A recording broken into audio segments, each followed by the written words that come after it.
तर तुम्हाला एक महत्वाची गोष्ट सांगणार आहे बाबा रे, तुमच्या इथं पाऊस का नाही?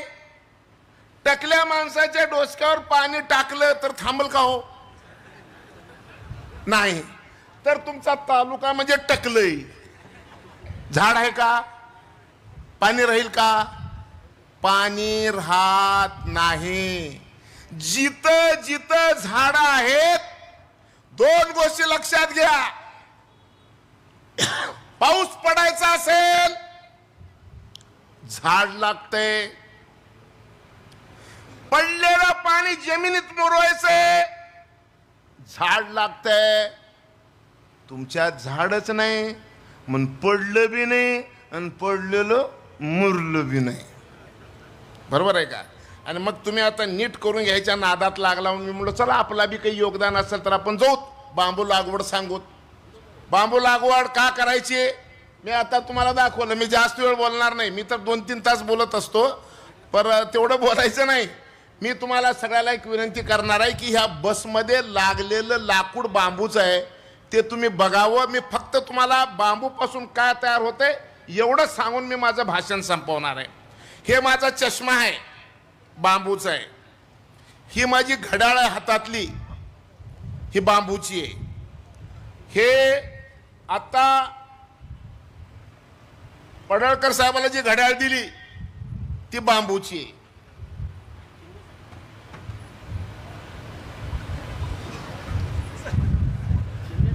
तुम्हाला जरा कळाव ना खेळ सगळा का आहे ते. एक कोणतरी या रे इकडं, एक जण कोणतरी या. आता बघा हे टी शर्ट आहे, हे टी शर्ट बांबूचं आहे.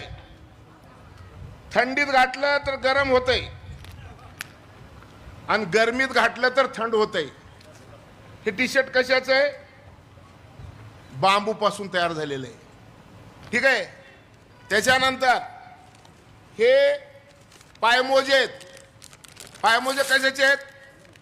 बांबूचे आहेत.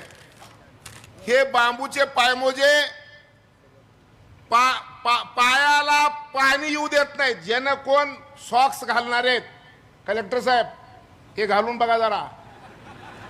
डायबिटीज जर असेल ना तर ह्याच्याशिवाय दुसरे सॉक्सच तुम्ही वापरू शकत नाही. हे ह्याचं गुणधर्म आहे. कॉटनचे सॉक्स 2 दिवस वापरलं तर तिसरे दिवस कोण जवळ बसू देत नाही. वास येईल तुझ्या माला उठ म्हणतात. हे महिनाभर जरी वापरलं तर वास येत नाही. त्याच्यानंतर आता एक काही डायरी आहे, ही डायरी बांबूची आहे. त्याच्यानंतर काय कॉफीचं मग आहे, काय कॉफीचं मग, हे बी बांबूचं आहे. त्याच्यानंतर पाण्याची बाटली, काय पाण्याची बाटली बांबूची आहे. अजून आता सकाळी उठून आपण ब्रश करतो तो, हे ब्रश बांबूचे आहेत. किती नमुन्याचे लागल तेवढे, 4-5 नमुन्याचे. कंगवा बांबूचा. एवढंच नाही, बेंगलोरचं विमानतळ बांबूचं झालंय. लोकसभेमध्ये 5.5 लाख स्क्वेअर फीट फरशी नरेंद्र मोदी साहेबांनी बांबूची केलेली आहे. आपल्या देशात 70,000 कोटी रुपयाचं लाकूड आयात करावं लागलेलं आहे. आपल्याकडे आता लाकूड शिल्लक राहिलेलं नाही. आणि मग काही दिवसांतर 1 लाख कोटी रुपयाचं लाकूड आणावं लागणार आहे परदेशातून. ते जर करायचं असेल, ते जर बंद करायचं असेल तर बांबू लागवड करावी लागणार आहे. आता मी तुम्हाला एक शेतीतले 2 प्रश्न महत्वाचे सांगतो. एक सांगितलं तुम्हाला मी पाणी, दुसरं तुम्हाला गडी मिळते का? गडी शेतात. गोपीचंदजी सांगलीला गेले लोक, तिकडे बेंगलोरला गेले, मुंबईला गेले, पुण्याला गेले, आणि इकडे शेतात गडी मिळत नाही. आमच्या काळात कसं होतं, आमच्या बापाचे पाय दाबायला गडी, डोसकचे पायला गडी, हात दाबायला गडी. आता आपल्याला गड्याचं दाबावं लागतंय, चल रे शेताला चल रे. उलट झालंय, गडी मिळत नाही आणि पाणी लवकर येत नाही. मग शेती कशी व्हायची? आणि मग आता शेती करायची बगर गड्याची. एकदा का बांबू लावलं की त्याला खुरपण नाही, दुंडण नाही, कोळपण नाही, खन्नी नाही, बांधणी नाही, फवारणी नाही. मग करायचं काय?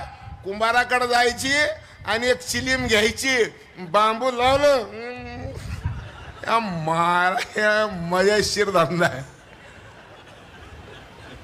ऐकलं का? एवढं मस्त शेत आहे. अरे तुमच्याकडे पीक कोणचं आहे? काय पेरता तुम्ही? ज्वारी